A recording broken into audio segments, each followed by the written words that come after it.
You're listening to The Big Picture with Edwin Eisendrath on WCPT 820. Ross Rocketto Morales is back. When last we spoke, he was the co-founder and co-executive director of one of my favorite groups, Run for Something. Now he is that and more. He is also the founder and, I don't know, what would you say, was chief convener of White Dudes for Harris. Welcome back. Thanks for having me. I love that title. I think I might start using it going forward. Yeah. Well, look, before we launch into the phenomenal success you've had with White Dudes for Harris, first tell me, how did you go, from Run for Something to launching this new organizational effort? Yeah, so I'm still working in my capacity at Run for Something. So I would say one might call it a side hustle, one might call it a second full-time job. We were inspired by the folks that Win with Black Women and Win with Black Men. When they did their calls, I was in San Francisco having dinner with a friend after those two calls happened, and he and I were chatting, and I said to him, "Who's doing the White Dudes call? Is someone doing it?" And, his response was, "I don't know." And I said back to him, "Does that mean we have to do it?" And he was like, "Yeah, but I actually can't. I don't have time to do it, so it's all on you. Good luck." So I went back to my hotel room that night and sent a bunch of midnight text messages to some friends, and we got off to the races. Well, race it has been. How many people joined that first call? How many are now part of the effort? Yeah, so over 200,000 people joined the first call. We've had about 300,000 people watch the stream at some point total. And, we are hosting regular organizing calls now to get people to volunteer in their local communities, where we just released an ad not too long ago. So, we are engaging as many people as possible in this effort, and it's been an experience. Yeah, I bet. I was on that first call, and I loved it. I mean, it's in such a whirlwind. I don't know if you even remember that first call, but you began it by having a black man join us, and he said, "Look, I am not a white dude."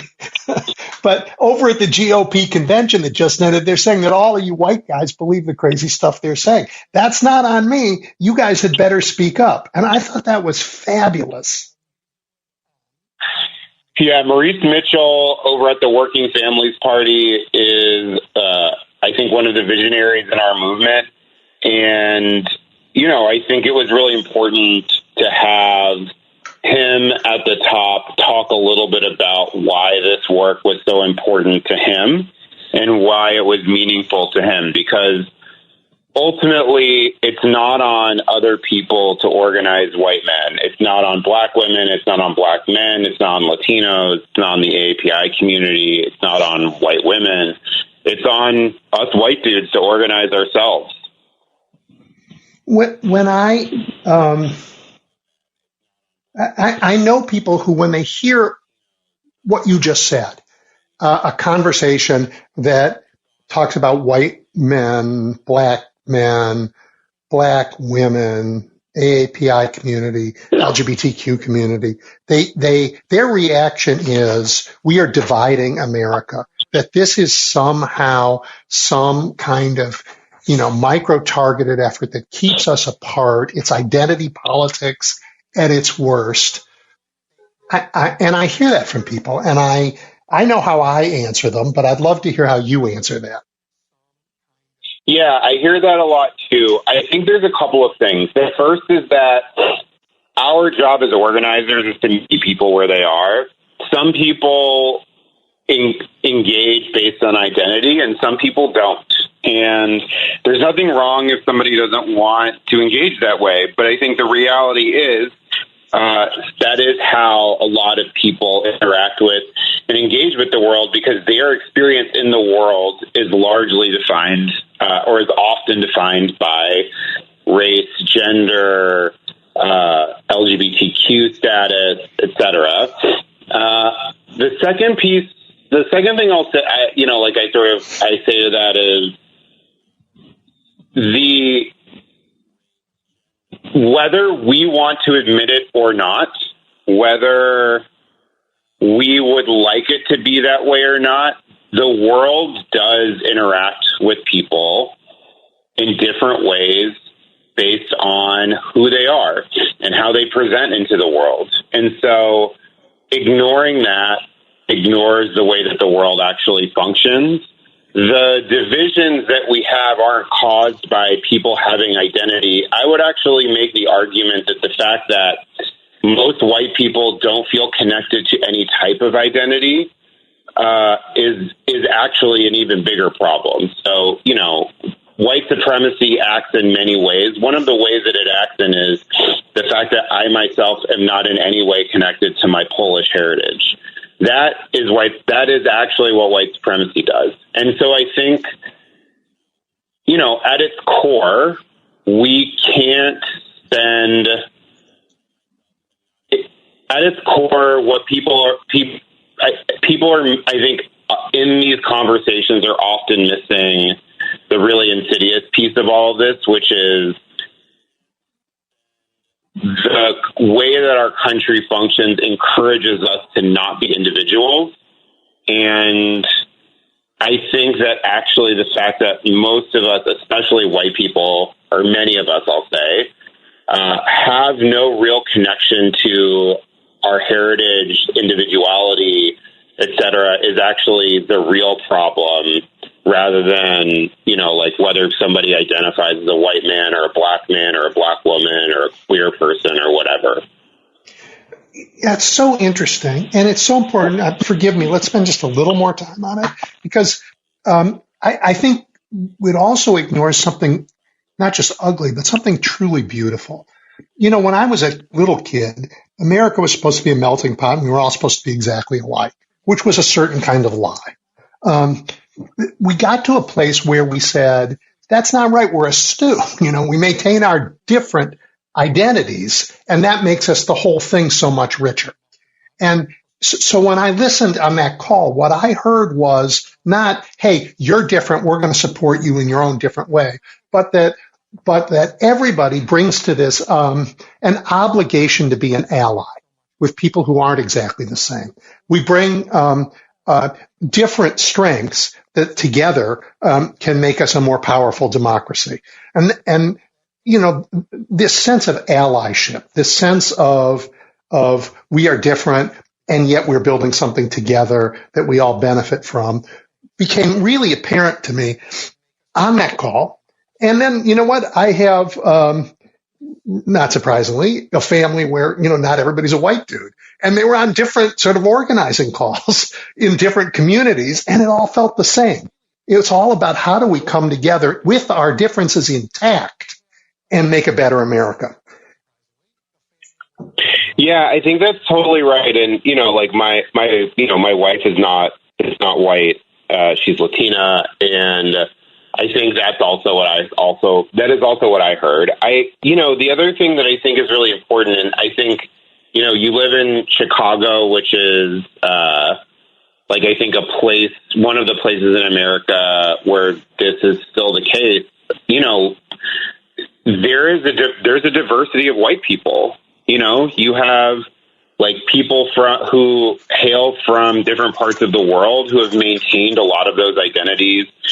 And those identities make us individuals. And those are beautiful. And those traditions are beautiful. And we shouldn't be giving up those traditions in pursuit of something else. And I think a thing that I didn't expect from the call that I really enjoyed was the fact that I got to hear, and this is going to sound funny and amusing, and it is to an extent, the diversity of white dudes that exists out there. We had people from rural communities on, We had people who are first generation Americans on. We had folks who had just recently immigrated to the country on. We had people who've been here, since the Mayflower came, were on. We had folks from different socioeconomic statuses, and I think we all have a diversity of experiences that both come from the lives that we live and the lives that our families before us have lived. And in order to, I think that is part of what people love about America and what makes America a beautiful place. And I think the idea that we wouldn't acknowledge those differences while also understanding that we can come together in spite of those differences, as you were saying, I think that ignores one of sort of the core fundamental promises of this country. And, I think when people talk about identity politics and the way that it's been weaponized, they're not wrong that identity politics in many ways has been weaponized, but it's mostly been weaponized on the right for the purposes of the politics of grievance. And we are doing something very different, which is we're bringing people together around something really beautiful. We brought together over 200,000 white dudes in support of the person who could be the first woman, the first Black, the first South Asian president of the United States. And I think that's really, really powerful. I do too. And you're also breaking one of the greatly, sort of strongest held notions in America, that diversity is about race. And diversity, in the way that you've described it, is about people. It's about people. It's about, we all have our own histories. We are allowed to be individuals with our own ideas, and we embrace all of those differences. Some of that comes from our racial heritage, but not all of it. And, in America, we've just drawn this throughout our history. We've drawn this racial curtain down between people, and that has been enormously unfair to huge chunks of our population, but it's also damaged everybody else, the white population, by saying to them, hey, you know what? You're not a monolith. You actually have your own history, your own life, your own wonderful food. It's a sort of gorgeous thing that's underway, I think. And I think that, the fact that we created a space where 200,000 white men got on to feel a sense of belonging is a demonstration that there's a hunger out there for folks to feel like they have a space that's for them. And I think we've done really good. We have, as a movement, have really made efforts to create spaces for lots of different types of groups where they could feel like they belonged and that those spaces were for them. And I think we have, in doing so, ignored the fact that there's an entire coalition of folks that also feel like they want that space and don't feel like they have a space anywhere else. I think a thing that you often hear, and you hear this a lot from white men who maybe were moderate Republicans or something like that, and they'll say something like, I feel like the Republican Party left me. And that's part of what they're saying. But another thing that they're also saying is that they don't feel like they have a space where they can belong in our society, and that they felt like they could belong in the Republican Party. And then as the Republican Party moved further and further to the right and got crazier and crazier, they felt left behind. And I think we just have such an incredible opportunity to create space for those folks that isn't just political, because I think there's limitations in just creating exclusively political spaces. Yeah. But is also a place where they can have that sense of belonging, where they can have conversations with people, where they can learn where they can grow together, where they can create community. Because the thing that we know is that there's a loneliness epidemic in America, and it especially is acute with men. And, you know, we can, as they say, kill two birds with one stone here. The other thing that struck me,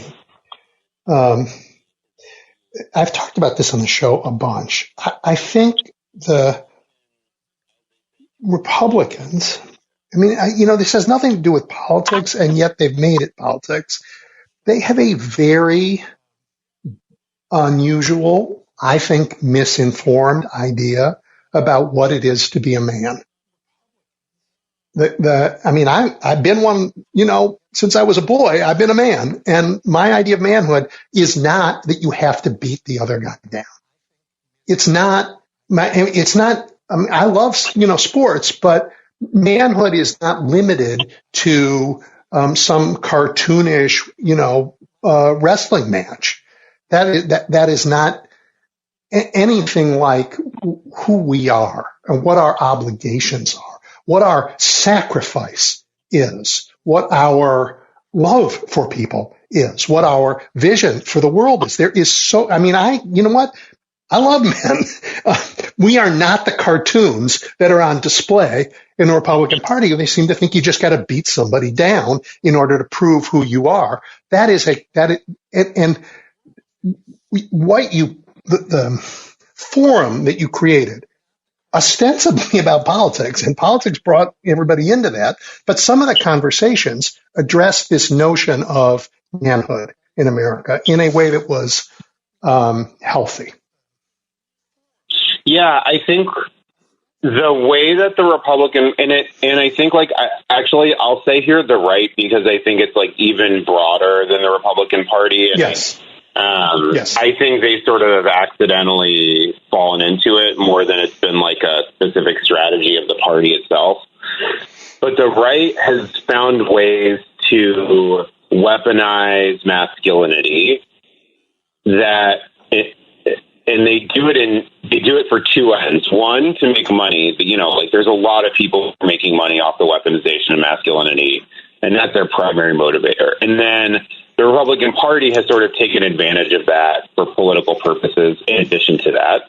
And I think what that form of masculinity does is it destroys the individual, and it starts on the interior.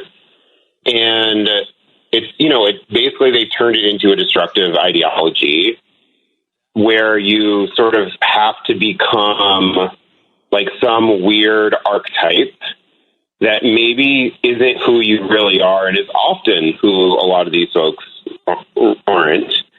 And once it has sort of enacted that at the individual level, it sort of acts as a virus, and folks try to spread it, because once you've sort of destroyed your own self, your own individuality, you want others to become like you. And so people go out and they try to spread it. They try to make other people be exactly what they are. And the thing is, if anyone else tried to do that in most of these people's lives, they would be extremely upset about it. And I think that is the type of ideology that we need to be really pushing back on. And I think there are many folks on the right who are out there providing what seem like easy answers to things. I think Jordan Peterson, who's sort of a quote-unquote conservative intellectual who talks a lot about masculinity, is actually a really good example of this. If you just listen to some of the things that he says, he talks about things like get up early in the morning and exercise, make your bed, take pride in your work, get involved in your community, have structure and discipline. And on its face, those things are actually not bad, right? That's what every self-help book basically says. Yep. But then the second part of what he says is women are to blame for all of your problems. feminism and women are the problem, and if it wasn't for them, like, your life would be 100 million times better. And I think that's where things go significantly awry. And if he's providing an easy set of solutions, right? Like, there's a scapegoat. Here's a plan for how you can get your life together. And I think we on the left, and I use the left like very, very broadly here as sort of like the people who like are not for that stuff, for lack of a better phrase, haven't really done very much to push back on that. And it's really like bled and seeped out. There's nothing wrong with people. There's nothing wrong with men who want to be a provider, like there's nothing wrong with folks who want to like protect their family. I think like there are like very core elements, I think, of sort of like underlying what folks would call traditional masculinity that on their face are actually not problematic. It's the way those things get weaponized into a culture of grievance that becomes the problem. And I think we really need to be pushing back on those types of folks and those types of ideologies and saying to people, you can be whatever you want to be. Like, whoever it is you are on the inside, you should be that person, and you should be able to be that person without fear or shame. And while that's a much harder place to get to with people, I think it's a much more powerful and generative place. And I think the more we push back, the more we can start to move folks in that direction. Yep. So all of this is really important, and I love this conversation, but I have to say this is mostly a political show. So I want to turn to the politics of what you've done. I wanted to start with something much bigger than politics, which I think is so important. That's part of what you've done, and I think this weird idea about men that they have on that other side has bled into our politics in a terrible way. But now let's just go back to the politics of it. So you have brought, 250,000 people to an organizing effort. And these are people who mostly wanted to support but weren't sure how to support or wanted to show their support. So what are you asking them to do? Tell us about the new ad you have. Just talk about the politics of this movement. Yeah, I think there's a couple of different types of folks that tuned in. One, clearly folks who are like engaged and activists and like want to do stuff. When we looked at the data from the call, is that over 51% of our folks were either from red states or swing states. And we heard anecdotally. Say that again. 51% of the folks who attended the call were either from red states or swing states. That's awesome. And and for what it's worth, I'm not sure that I didn't expect those numbers, if I'm being totally honest. It was the goal, but I wasn't sure we were going to be able to do it. And we heard anecdotally dozens of times from folks that were in their own sort of like local communities that like there were conversations happening outside the bubble, outside sort of like the big city bubble about this. And that, we've gotten hundreds of emails from folks like in the aftermath with people asking questions about Vice President Harris and Governor Walz and things like that. So I think we for sure got a lot of people who were activists and we were working to engage those folks. We also got a lot of people who just like weren't sure, which I think was part of our goal, was to get a lot of non-MAGA men who weren't totally sure but wanted to learn more.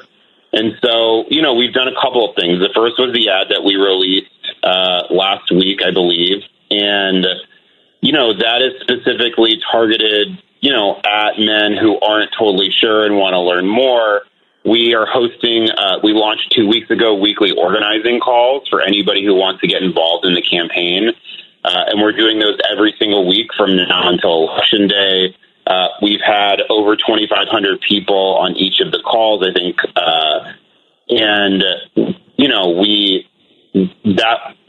Interestingly enough, we had about 2,600 people on the first call, about 2,500 people on the second call. And those were our registration numbers too. So like we almost had a 0, like our flake rate was almost 0%, which is basically unheard of in this kind of stuff. So like people are really jazzed.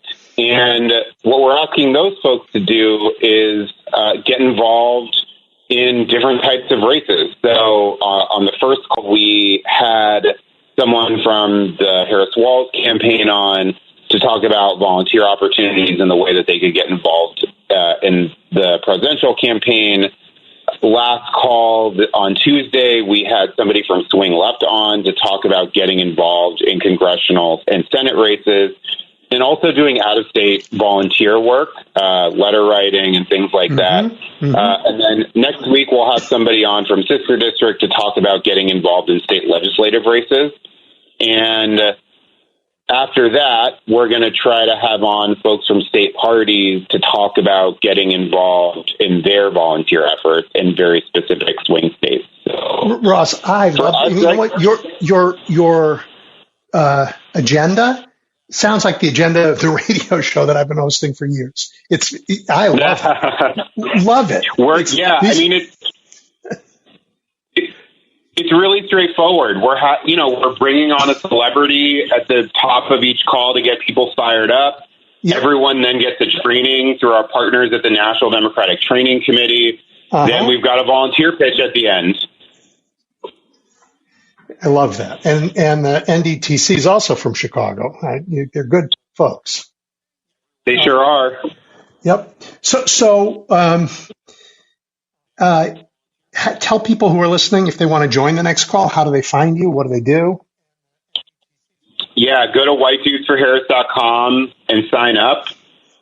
It's really straightforward. You'll get an email probably at the end of this week with the link to sign up to our next organizing call, as well as all of the rest of the organizing calls. I'm sure a lot of your listeners are already volunteering on things. We use a Mobilize link so you can actually sign up for multiple calls at the same time, as well as other volunteer opportunities. So yeah, all you got to do is go to whitedudesforharris.com.